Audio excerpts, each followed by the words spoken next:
Oh, you're back. Sinmar's plans lie in ruins. I just hope you know what you're doing. Surely I should be asking that of you. Now, tell me, what does it do? I ain't got a clue. These light elves and they're sneaky. You've learned nothing? Whatever its use, the power it contains. It holds more than what you said. Such as? Well, for a start, there's a bloody dwarf in there. Anyone we know? Nah, and it's not important. Dwarf Hugers don't carry much weight. Not even mine. So, what does it contain? All I know is that it's more than Malvigr, Calder, and some dwarf no one cares about. Fine. In the stories, what was the actual point of the Salakars? Hugers were what vitalized them. But it was the magic that gave them their purpose. And that magic was different to each one. Magic? You mean Seda? Nah, some elf shit no one knows anymore. Except Sutra. That fire nymph? She sent word. And? Your plan worked. Sinmara's ready to barter, if it means getting you out of the way. Where? At the bridge leading to Feygarda. Light the beacon, and she'll come out with your lad. The power that the Salakar holds. It must not fall into Surtur's grasp. Nah, I'll reclaim it once Baldur is safe.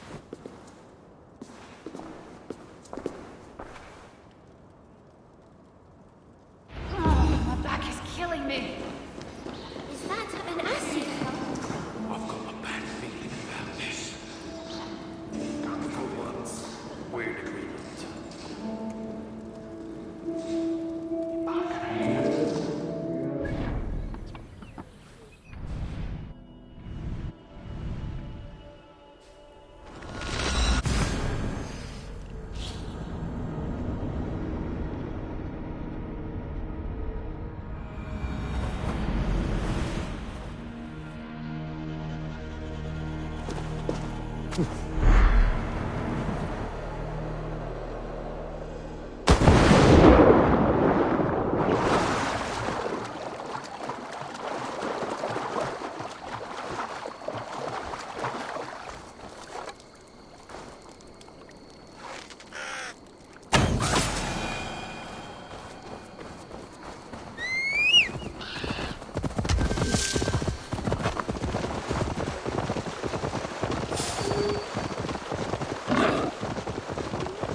Sure!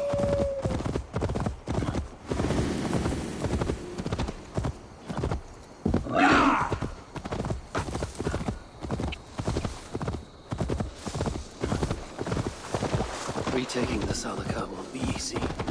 I may have to release Loki and ask for his aid. His talent for theft is unmatched. What I have done to him, and him to me. Once I have rescued Baldur, we will be even. Loki will see that.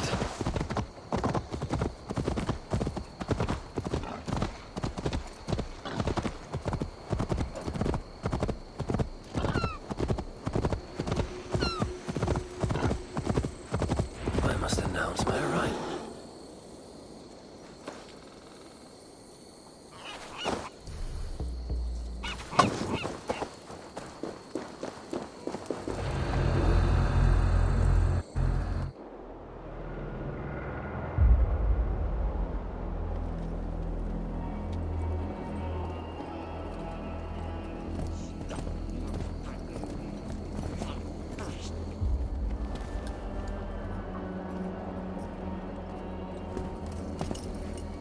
You bring that which is Sutter's. Give me what is mine. And I will hand over what is his. Come midway.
Keep our wits about us!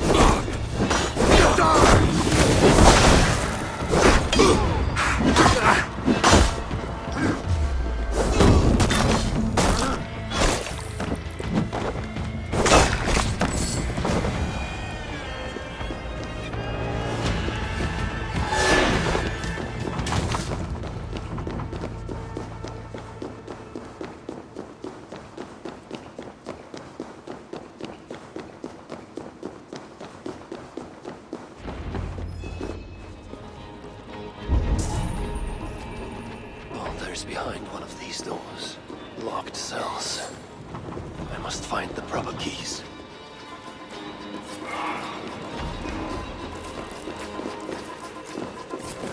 This blood trail. Whoever was dragged here was badly wounded.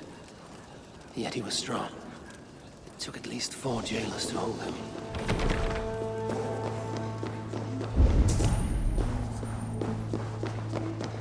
It is written in Baldur's hand. No light, but only darkness visible, revealing sights of woe. Realms of endless agony. This hopelessness, it is not the Balder I know. No matter his pain and turmoil.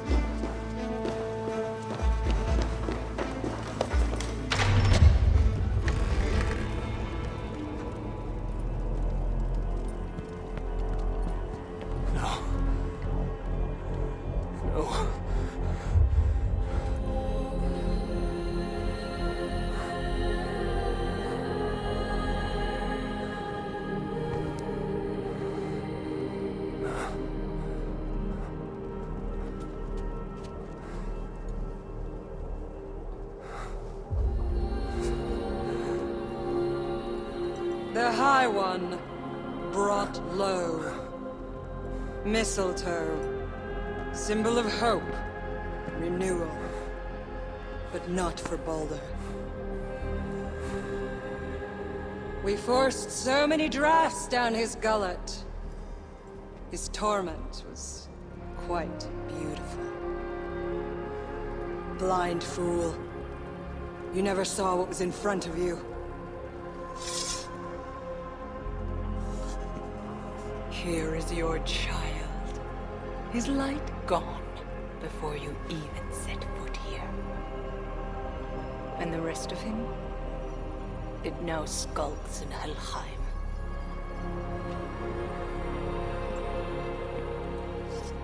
Allow me to reunite you with your boy. No! Traitor.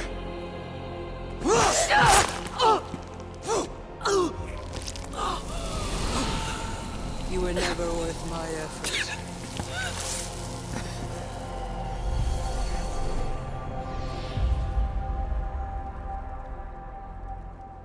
I've seen dwarves with better stature. Take care of it.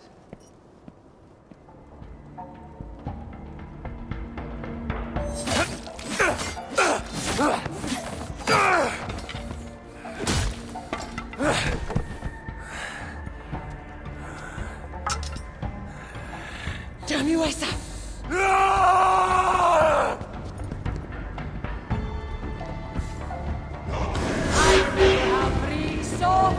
Stop it with me, come on!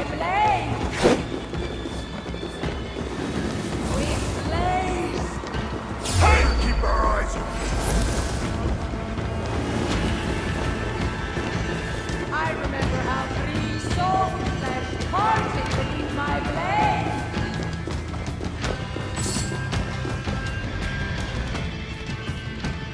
Finally! The hero of Asgard! But you are an imposter. Heart as black as tar. Savage. Monstrous. You've locked that truth away. Built a code to act as its jailer. But the darkness cannot be kept hidden. It oozes out like pus from a wound, poisoning everything it touches. That is what it means to be Odin the Deceiver. I have you now! If you're going to fight, fight!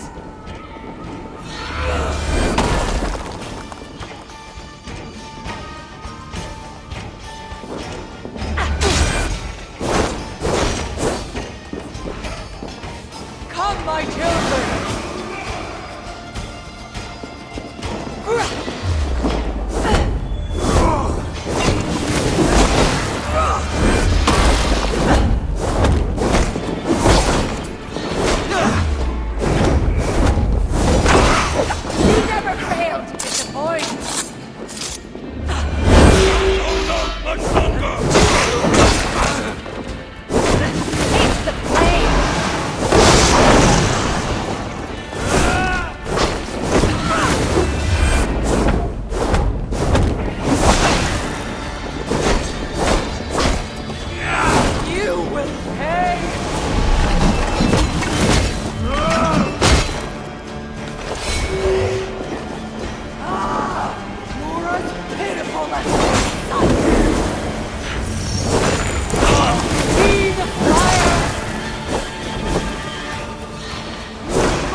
is it?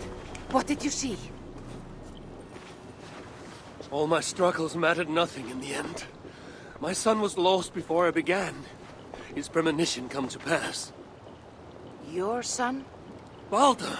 Harvey's son. You know what I mean. So Balder met his fate, as was foretold. Ever you have sought to elude the looms of the Nornir, but we are all caught in their weave. No, I will not believe it. There's more to see yet. Why was I thrown from my dream? Perhaps it was not the vision that rejected you, but you who rejected the vision. Perhaps you are afraid of it. I fear nothing. I think you do. And until you recognize that fear, give in to it, embrace it, the vision will not return. Some walls cannot be overcome by potions alone. Tell me what I must do. This saga does not end here. It cannot. Meet me in the forest when darkness lays upon the land. There we shall see how fearless you truly are. These new visions of Odin trouble me. Am I alone in seeing them? Or do the tales of Svartalfheim hold some other meaning? Perhaps I should warm my bones by the fire. Gather my thoughts for a moment.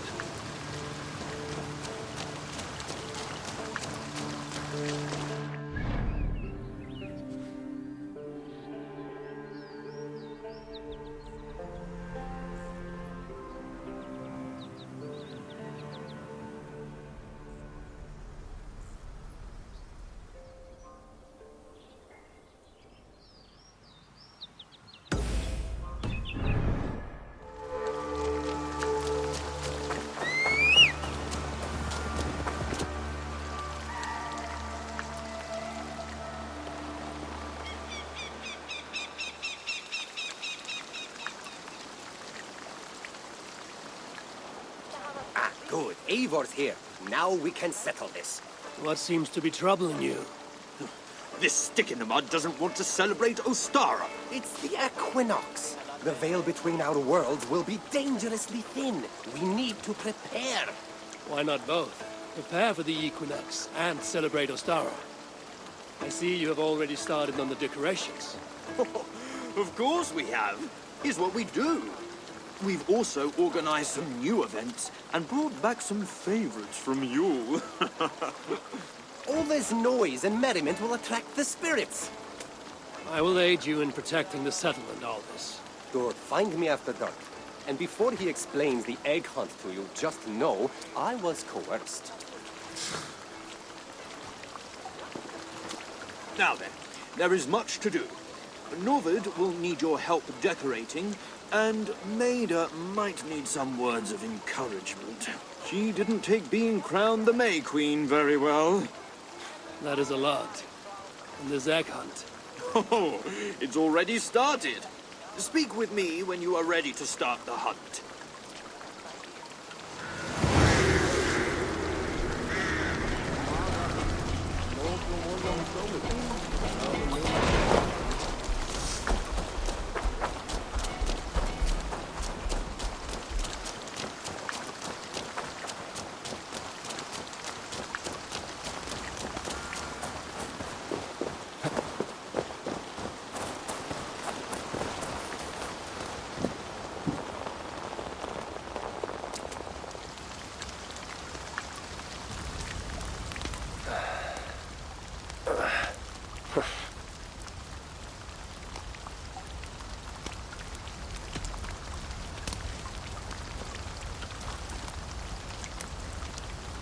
Tove, how have you been?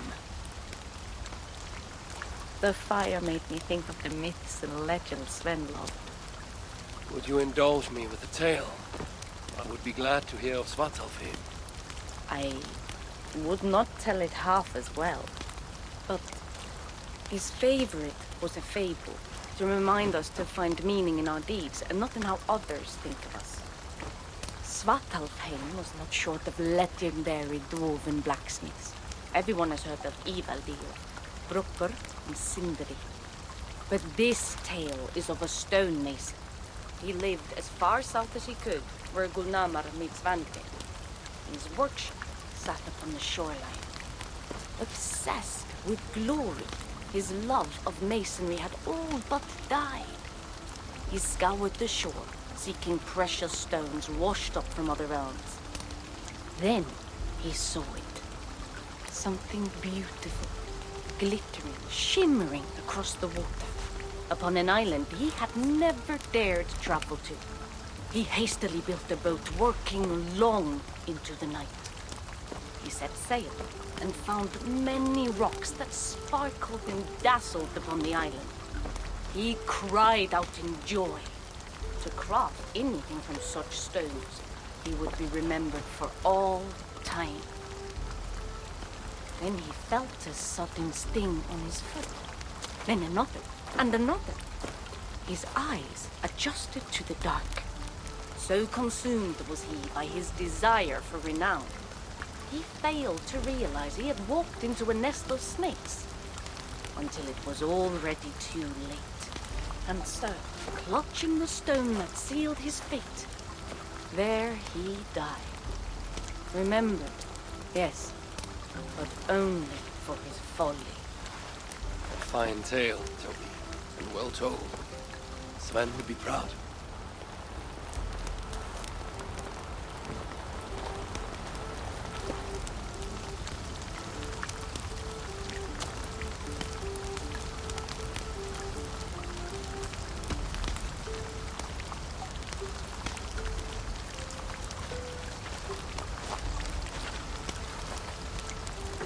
Are you and Bridget well?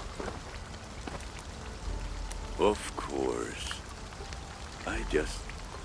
The flames soothe my mind, as do the tales told here. You have one to share, Gunnar. A legend of Svartalfheim.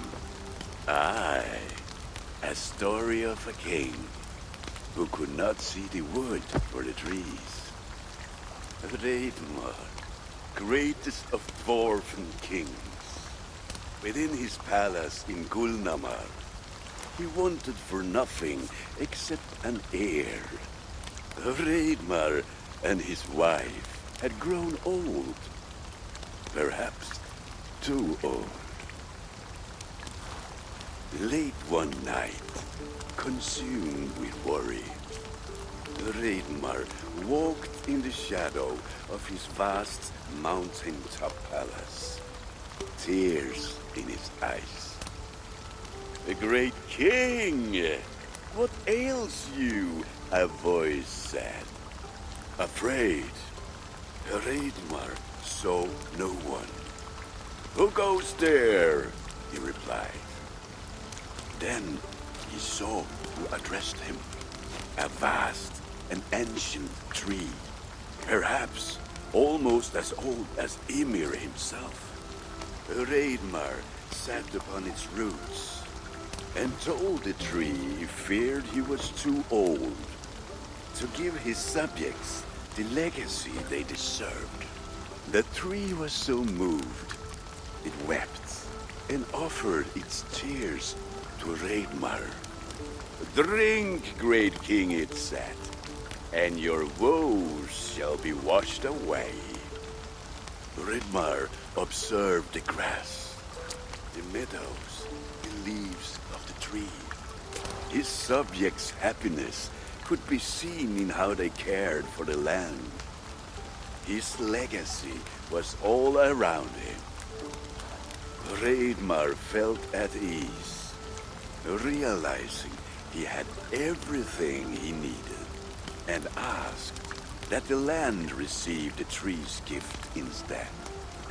The tree's happy tears flowed evermore, enriching the land.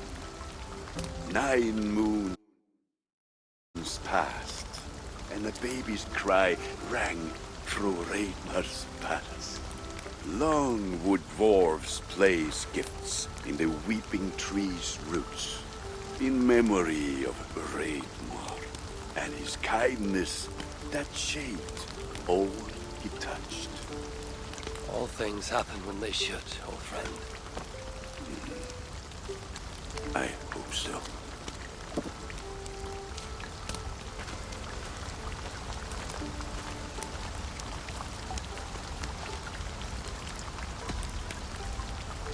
Eivor!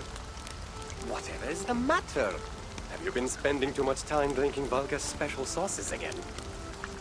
I am troubled by visions of Odin and of Svartalfheim. They clog my mind without warning, without invitation. Aha! Which is how Thor flooded Svartalfheim. Thor, fast to act, but not so fast to think, would stomp and thump and fight and bump everywhere he and Mjolnir should go. One day, he fought a giant in Jotunheim with such ferocity that Thor's killing blow was felt through all 9 realms.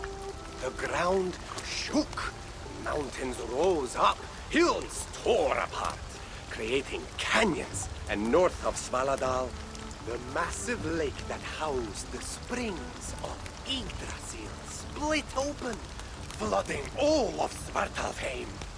The dwarf king, Hreidmar, acted swiftly. He built 3 mighty dams, preventing further damage to his realm, working alongside his beloved subjects. So surprised was one builder to see the great king working as an equal that he slipped, tumbling into the raging waters below. Without hesitation, Hreidmar leapt, once from his horse and again from the center of the dam's lip, diving into the frightful torrent. Before the builder could even cry for help, Hreidmar was pulling him onto dry land. And so 2 giant statues were built to honor the king, one for each leap of unthinking bravery, and stood until the end of days. Until Ragnarok. Aye! So you see, actions ripple outward, like a stone falling into a lake. Or like Thor crushing a Jotun skull with Mjolnir. Affecting everything, whether foretold or unknown. I fear my tale has only worsened your concerns. No, a good story is a log that feeds a mind's flame. Thank you, friend.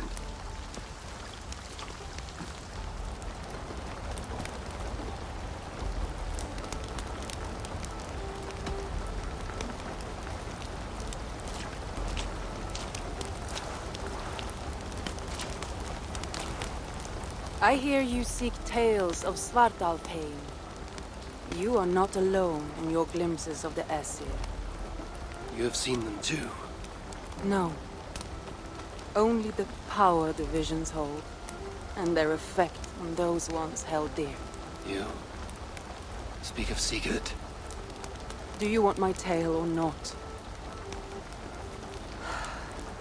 There was a dwarven miner who cared only for his work. Mining was all he knew, all he wanted to know, and all he would ever know. One day, he heard a strange noise. All his long life, working in the northern mines of Vangrim, he had never known a boulder to squeak. He ignored it at first.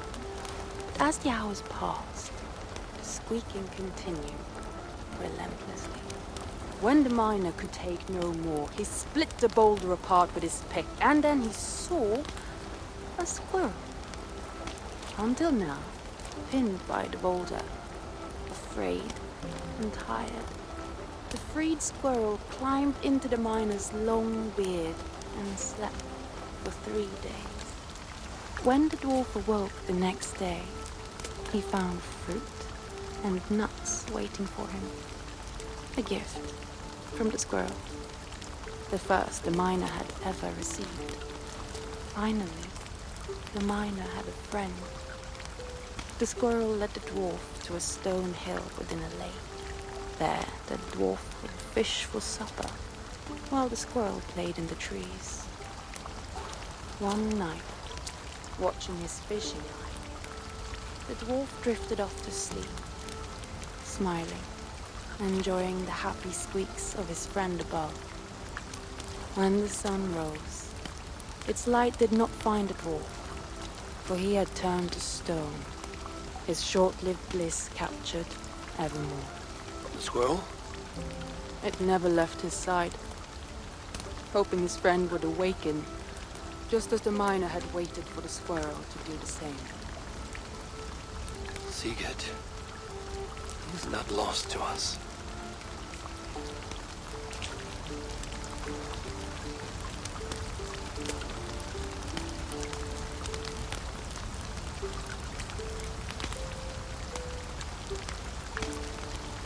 In every great story, there's truth to be found. I wonder what could be found in Svartalfheim, the place they spoke of.